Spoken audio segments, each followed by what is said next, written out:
जय हिंद, वंदे मातरम। दोस्तों स्वागत है एक बार फिर से आप सभी का ओपीएस न्यूज पर। जी हां दोस्तों, आज का दिन हो गया 1 सितंबर 2020 यानी कि मंगलवार का, और नए महीने की शुरुआत के साथ ही जानते हैं आज के मुख्य समाचार, ताजा बड़े खबरें, breaking news headlines. Today breaking news के अंतर्गत दोस्तों देश और दुनिया की 30 ऐसी बड़ी और सिलेक्टेड काम की खबरें निकल कर आ रही है जो की हम सभी को जान लेना बहुत ही जरूरी है। तो चलिए एक नजर डाल लेते हैं आज की सुर्खियों पर। दोस्तों बड़ी खबर आ रही है, पूर्व राष्ट्रपति प्रणब मुखर्जी का निधन, 7 दिन के राष्ट्रीय शोक की गई घोषणा, झंडा झुकाया गया। और इसी के साथ अगली बड़ी खबर में जानेंगे, मोबाइल सिम अपडेट करने के नाम पर हो रही है ठगी, पुलिस ने किया सावधान। और साथ ही अगली खबर है दोस्तों, हर साल मिलेंगे 6000 रूपए, आप भी जोड़ सकते हैं परिवार समृद्धि योजना से। जानेंगे इसके बारे में पूरी डिटेल की, किस तरह से आप हासिल कर सकते हैं 6000 रूपए की सहायता राशि सरकार की तरफ से। और वहीं अगली खबर में जानेंगे, होम लोन और व्हीकल लोन की किस्त चुकाने पर मिली छूट 31 अगस्त को हो चुकी है खत्म, जेब ढीली करने के लिए रहे तैयार। और साथ ही बड़ी खबर आ रही है दोस्तों की सऊदी अरब ने दिया पाकिस्तान को जोरदार झटका, इस वजह से तेल और गैस की सप्लाई कर दी बंद।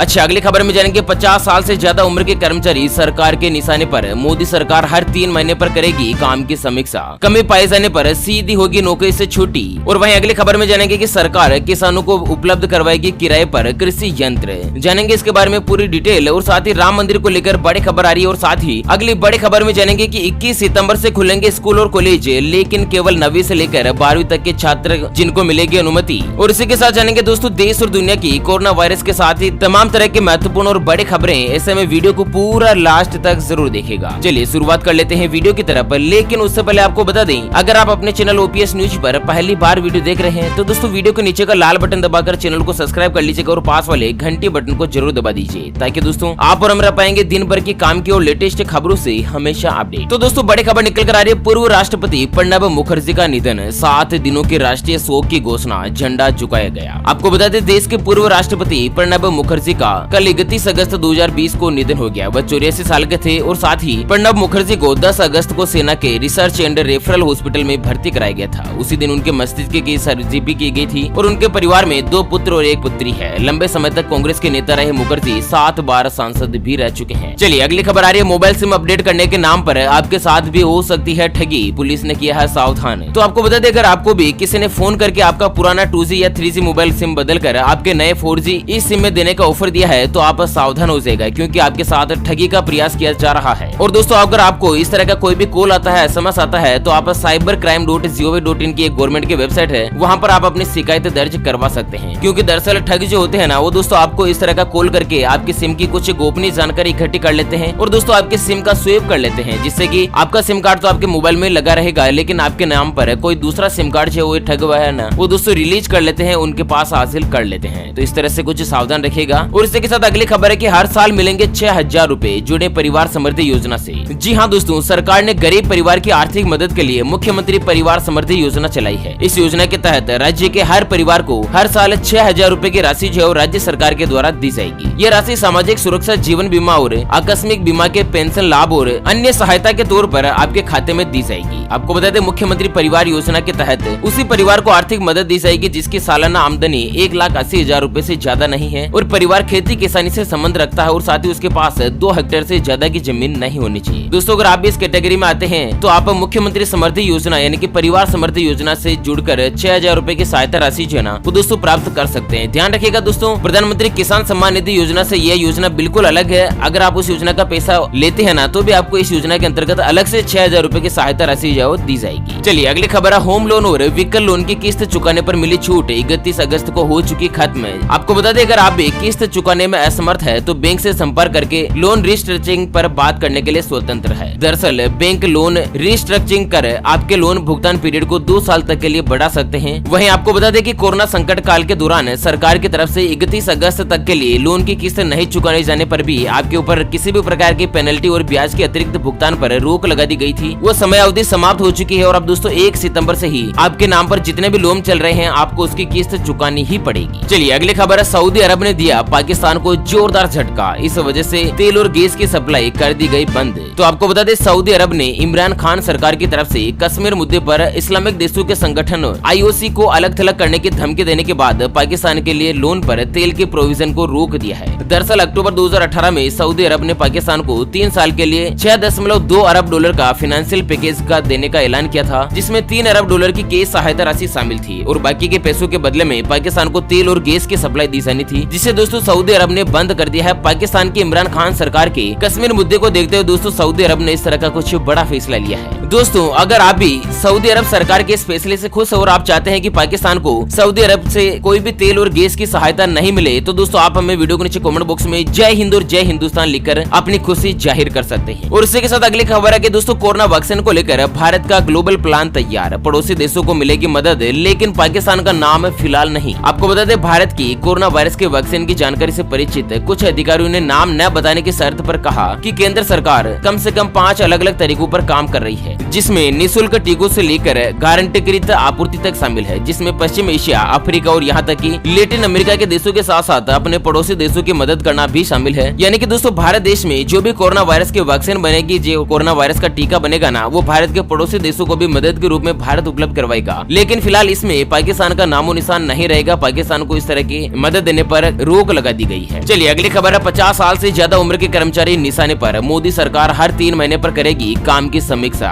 जी हाँ दोस्तों, आपको बता दें कि विभाग ने सभी केंद्रीय मंत्रालय और विभागों से 50 साल या उससे ज्यादा उम्र के कर्मचारियों का एक रजिस्टर तैयार करने को कहा है। इसके अलावा सभी विभागों के प्रमुखों को ऐसे कर्मचारियों की हर 3 महीने पर समीक्षा करने को भी कहा है, जिससे कि दोस्तों जिन कर्मचारियों का परफॉर्मेंस कमजोर होता है, ऐसे में केंद्र के नरेंद्र मोदी सरकार अपने सभी मंत्रालय और विभागों को 50 साल से ज्यादा उम्र के कर्मचारियों की प्रोफाइल तैयार करके जिनका परफॉर्मेंस कमजोर रहेगा उनको दोस्तों नौकरी से छुट्टी हो सकती है, उनको नौकरी से हाथ धोना पड़ सकता है। कुल मिलाकर मोदी सरकार का सख्त एक्शन है दोस्तों की गवर्नमेंट डिपार्टमेंट के हर कार्य जो है वो फटाफट से निपटाया जाए और सरकार को कोई ऐसे भी कदम ना उठाने पड़े जिससे कि जनता को तकलीफ हो। चलिए जानते हैं दोस्तों अगली बड़ी खबर की सरकार किसानों को किराए पर उपलब्ध करवाएगी कृषि यंत्र। आपको बता दें फिलहाल हरियाणा के किसानों को न ही कृषि उपकरण के लिए परेशान होना होगा और न ही उपकरण को खरीदने के लिए उन्हें कर्ज लेने को मजबूर होना होगा। यानी कि दोस्तों किसान परिवारों को अपने खेती के लिए किसी भी प्रकार के ऐसे उपकरण मशीनरी जैसे कि हल वगैरह हो गया, बीज उड़ाई करने के लिए मशीनें होगी, या फिर दोस्तों खेतों में फसल पकाने लायक जिन किसी भी मशीनों का उपयोग होता है ना, अगर किसान को मशीन की आवश्यकता है तो उसको खरीदने की जरूरत नहीं है। फिलहाल हरियाणा सरकार जो है ना वो दोस्तों किसानों को किराए के ऊपर खेती के जो यंत्र है, खेती के जो उपकरण है वो दोस्तों उपलब्ध करवाने की योजना पर विचार कर रही है और इस तरह की योजना जो है ना वो दोस्तों सरकार ने चालू कर दी है। चलिए अगली खबर है राम जन्मभूमि ट्रस्ट ने सौंपा मंदिर का नक्शा, सितंबर में शुरू होगी खुदाई। तो आपको बता दें उत्तर प्रदेश के अयोध्या में रामलला के भव्य मंदिर की तैयारियां जोरों पर है। मंदिर का निर्माण युद्ध स्तर पर शुरू होने जा रहा है और साथ ही बताया जा रहा है कि सितंबर के दूसरे सप्ताह में राम मंदिर निर्माण कार्य शुरू हो सकता है। विकास प्राधिकरण से मानचित्र स्वीकृत के बाद कार्यदायी संस्था बुनियाद खुदाई का कार्य शुरू कर देगी और वहीं खुदाई के लिए अत्याधुनिक मशीनें राम जन्मभूमि परिसर में पहुंच चुकी है। कुल मिलाकर दोस्तों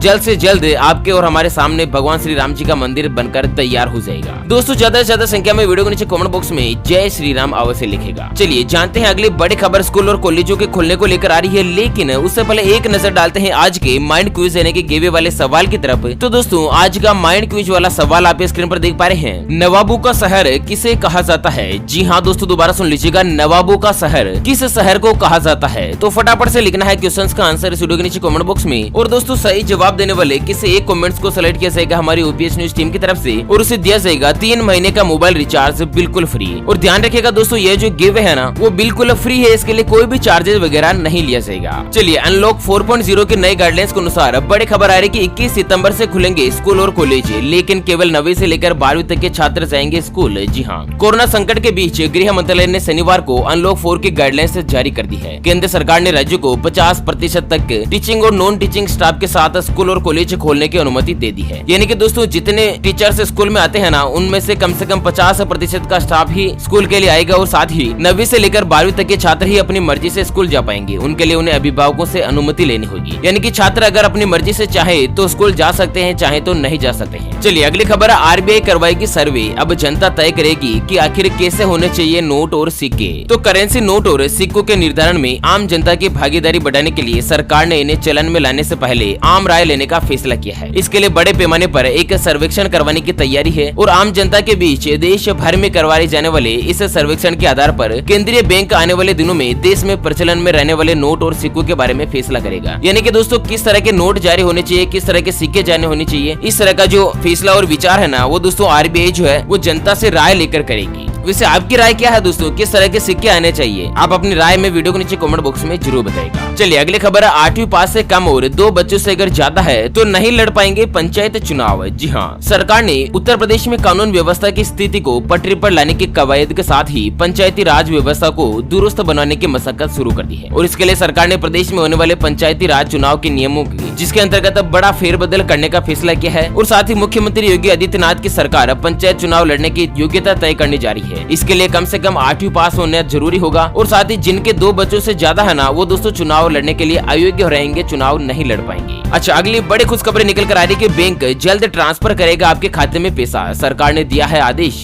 जी हाँ दोस्तों, बड़ी खुशखबरी निकल कर आ रही है कि बैंक जो है वो 1 जनवरी 2020 के बाद से ही इनकम टैक्स अधिनियम की धारा 269 के मुताबिक अगर आपने किसी भी तरह का कोई भी ऑनलाइन भुगतान किया था, उसके ऊपर अगर बैंक ने आपके ऊपर कोई भी चार्ज लगाया था ना, तो 1 जनवरी 2020 के बाद जो कुछ भी चार्ज आपके खाते से कटा है ना, बैंक जो है वो सारा का सारा चार्ज और जो कटा हुआ पैसा वो आपके खाते में ट्रांसफर करेगा। और दोस्तों रिजर्व बैंक ने इस तरह का बड़ा आदेश दिया है, दोस्तों सरकार को आदेश दिया है। चलिए अगली खबर, नहीं बिकेगा टिकटॉक, चाइना ने कानून बनाकर टिकटॉक बेचने पर लगा दी रोक। तो दोस्तों चाइना ने एक नया कानून बनाकर टिकटॉक को बेचने पर प्रतिबंध लगा दिया है। टिकटॉक की मूल कंपनी बाइडांस का कहना है कि चाइना के सरकार का नियम का पालन करेगी और दोस्तों फिलहाल टिकटॉक को नहीं बेचेगी। आपको बता दें दोस्तों, मीडिया हवाले से खबर आ रही थी कि माइक्रोसॉफ्ट कंपनी जो टिकटॉक को खरीदने की योजना बना रही थी और इसके ऊपर बोली भी लगाने वाली थी, लेकिन दोस्तों चाइना की सरकार ने टिकटॉक को बेचने पर रोक लगा दी है एक नया कानून बनाकर। चलिए अगली खबर है, होटल को खोलने की मिली इजाजत, फिलहाल नहीं चलेगी मेट्रो। तो महाराष्ट्र में फिलहाल दोस्तों मेट्रो ट्रेन सेवा नहीं चलेगी, लेकिन दिल्ली में मेट्रो रेल सेवा चलाने की अनुमति सरकार की तरफ से मिल चुकी है। चलिए अगली खबर है, 1 रुपए का जुर्माना भरेंगे प्रशांत भूषण, कहा मेरे मन में सुप्रीम कोर्ट के प्रति है काफी सम्मान। आपको बता दें, भारत के सर्वोच्च न्यायालय सुप्रीम कोर्ट के द्वारा वरिष्ठ वकील प्रशांत भूषण पर 1 रुपए का जुर्माना लगाए जाने के बाद प्रशांत भूषण ने कोर्ट में जुर्माना भरने का फैसला किया है। ANI की रिपोर्ट के मुताबिक उन्होंने कहा कि मेरे मन में सुप्रीम कोर्ट के प्रति काफी ज्यादा सम्मान है और मैंने हमेशा माना है कि सुप्रीम कोर्ट कमजोर और दबे लोगों की आशा की एक नई किरण है, इसलिए कोर्ट ने मुझ पर जो जुर्माना लगाया है मैं उसका एक नागरिक के तौर पर कर्तव्य निभाते हुए भुगतान करूंगा। आपको बता दें दोस्तों, सुप्रीम कोर्ट ने अवमानना केस में दोषी ठहराए गए वकील प्रशांत भूषण पर 1 रुपए का जुर्माना भरने का फैसला किया। यदि वो 1 रुपए का जुर्माना नहीं भरते हैं तो उन्हें 3 महीने की जेल हो सकती है और साथ ही 3 साल तक के लिए दोस्तों उनको वकालत लड़ने पर रोक लगाई जा सकती है। चलिए अगली खबर, कोविड-19 की गिरफ्त में फंसी योगी सरकार, 40% कैबिनेट मंत्री हुए संक्रमित। तो उत्तर प्रदेश में कोरोना संक्रमण के मामलों में सिर्फ आम जनता में ही बड़े पैमाने पर सामने नहीं आए हैं, बल्कि बड़ी संख्या में VIP लोग भी इसकी चपेट में आ रहे हैं। आलम यह है कि पिछले 5 महीनों में योगी सरकार के 14 मंत्री यानी कि लगभग 40% कैबिनेट मंत्री जो है ना, वो कोरोना वायरस की चपेट में आ चुके हैं। चलिए अगली खबर में जान लेते हैं पेट्रोल डीजल के ताजा भाव। तो देश की राजधानी दिल्ली में 82.3 रुपए प्रति लीटर, जबकि चेन्नई में 85 रुपए प्रति लीटर जो है वो दोस्तों पेट्रोल और डीजल बिक रहा है। यहाँ पर दोस्तों मुंबई में पेट्रोल 10 पैसे प्रति लीटर महंगा हुआ है। कुछ इस तरह की कुछ खबरें आ रही है और साथ ही जानते हैं सोने चांदी के से जुड़ी कुछ बड़ी खबर है। तो सोना 240 रुपए जबकि चांदी 1324 रुपए महंगी। जी हाँ, आपको बता दें दोस्तों कि आज सोना जो है वो 240 रुपए महंगा होकर 51,946 रुपए प्रति 10 ग्राम, जबकि चांदी 1,324 रुपए महंगी होकर 67,300 रुपए प्रति किलोग्राम पर पहुंच चुकी है। ओके फ्रेंड्स, तो इसी के साथ आज के मुख्य समाचार today breaking news headlines news की अपडेट वीडियो को फिलहाल यहीं पर देते हैं विराम। फिर मिलेंगे एक और नई और काम की खबर के साथ, तब तक के लिए बने रहेगा आपके अपने चैनल OPS न्यूज पर। Thank you, take care, good bye, जय हिंद, जय भारत।